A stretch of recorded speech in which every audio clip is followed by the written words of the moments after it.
Pamatujete ty lidi, jak jsem ukradl moje sestře to labovou kartičky. Já jsem ji spojil. Normálně. Jako. Viděli jste, kde byli? Oni byli přesně přesně tamhle. Jako. A samozřejmě, že mi spadnou labou kartičky. A znovu, Jirko?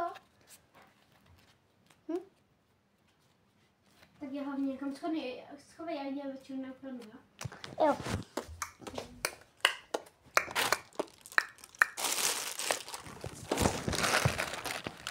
Tady budou. Tak. Takže máme schovaný. Ale víte co? Jdeme dát další ASMR. A to je zvuk Cidvéda teď.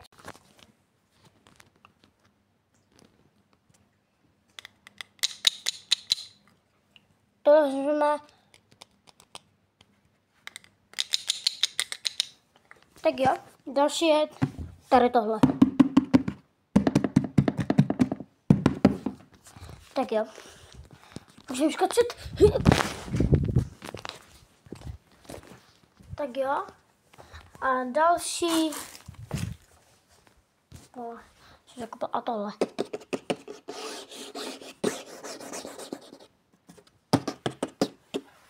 A další bude to. Ale vždycky jak toto. Tohle. To mě uspokojivý zvuk. No a heleme se, co tu je. Hele, další prank na Nelu.